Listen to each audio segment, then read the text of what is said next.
बिस्मिल्लाहिर्रहमानिर्रहीम। एसईओ की second class में आपको वेलकम करता हूं मैं। आज हम जो है एसईओ के बेनिफिट्स के हवाले से डिस्कस करेंगे। एसईओ के क्या क्या बेनिफिट हैं।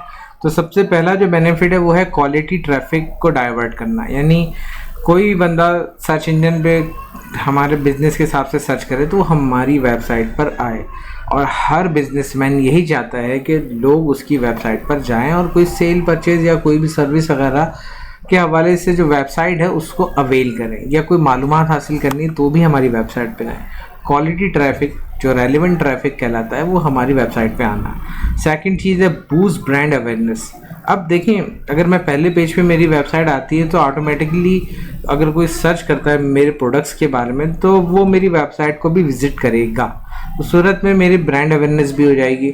Improving sales and leads. अब एक बंदा मेरी वेबसाइट पे आता है, उसे मेरे पैकेजेस अच्छे लगते हैं, मेरा प्रोडक्ट अच्छा लगता है, तो हो सकता है कि वो मुझसे सेल जनरेट करे, या अगर कोई मालूमात चाहिए तो अपनी लीड जैसे कहा जाता है वो अपने कॉन्टैक्ट नंबर मुझे देगा ईमेल आईडी या नंबर के फॉर्म में, और मुझसे कोई सवाल या क्यूरी करेगा तो मैं उसको रेलिवेंस पे जवाब दे सकता हूँ।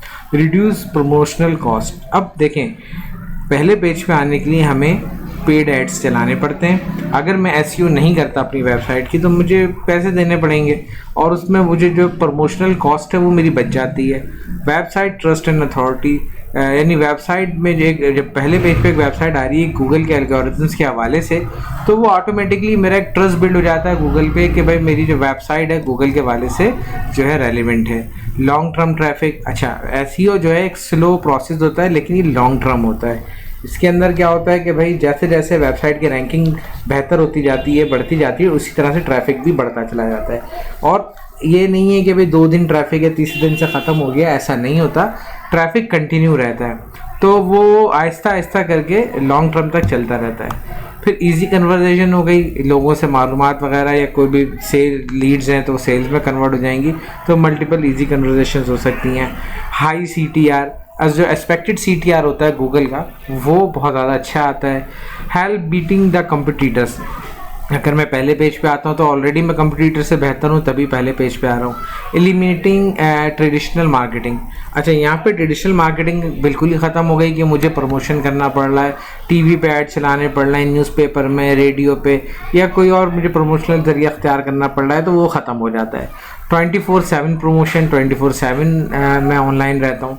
फिर जो है rising value of your business, मेरे बिजनेस की वैल्यू बढ़ती है। बूस्ट एलेक्सा रैंकिंग, एलेक्सा की रैंकिंग भी बढ़ती है। डिस्कवर द न्यू मार्केट, लोग जो है एक नई मार्केट यानी एक बड़े मैं ह्यूज प्लेटफॉर्म पे आ जाता हूँ। Measure your effort in hassle free way, hassle free ways में चला जाता हूँ, यानी मेरे एफर्ट्स बहुत ज़्यादा यहाँ पे काउंटेबल हो जाते हैं। फिर अगर हम बात करते हैं एल्गोरिथम्स किस तरह के होते हैं जो सर्च इंजन में काम करते हैं। अच्छा, इससे पहले बताता चलूँ 3 तरह की एसईओ होती हैं। एक वाइट हेड एसईओ कहलाती है, एक ब्लैक हेड एसईओ कहलाती है, और एक रेड हेड एसईओ कहलाती है। तो मैं यहाँ पे आपको बताता चलूँ तो जनाब, एल्गोरिथम्स क्या हैं जो एसईओ के अंदर वेबसाइट को रैंक करते हैं।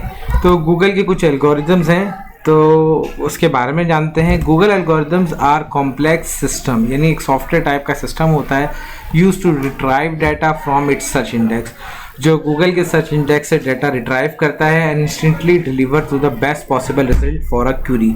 अगर कोई यूज़र सर्च इंजन में क्यूरी करता है तो उसके बैकएंड पे एक एल्गोरिथम रन करता है, और एक कॉम्प्लेक्स सिस्टम के तहत वो अपने इंडेक्स सर्च इंडेक्स में से डाटा रिट्राइव करता है, और जो हमारे क्यूरी के हिसाब से जो बेस्ट रिजल्ट है वो हमें देता है। तो इसके अंदर गूगल के कई तरह के एल्गोरिथम्स काम करते हैं, जिसमें सबसे पहला है पांडा।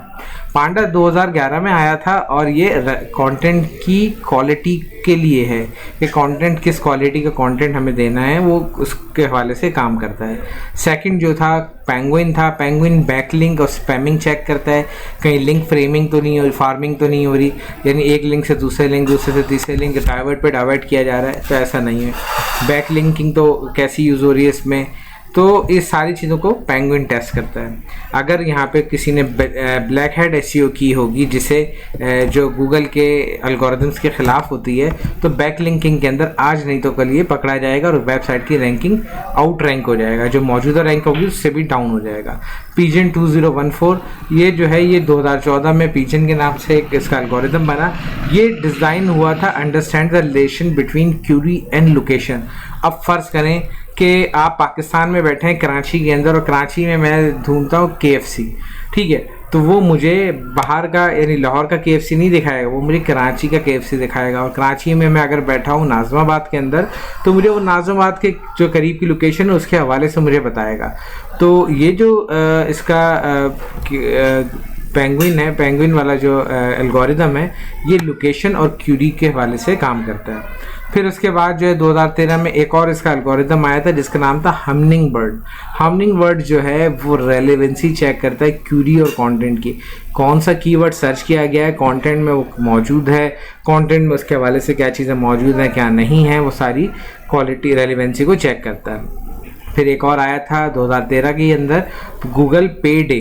गूगल पे डे एक आउट रैंक वेबसाइट को जो है related to the loans scheme misleading content, बहुत ज़्यादा 2013 के अंदर बहुत ज़्यादा मिसलीडिंग कंटेंट आ गया था, जिसकी वजह से प्रॉब्लम ये हो रही थी कि कंटेंट का सही से पता नहीं चल रहा था, और लोन्स की बहुत सारी कंपनी आ गई थी, बहुत सारी मिसलीडिंग स्कीम्स थी, तो उनको आउट रैंक किया, उनकी रैंकिंग को गूगल ने हटाया कि भाई ये लोगों को एक तरह से जो है तंग करने वाली बात थी।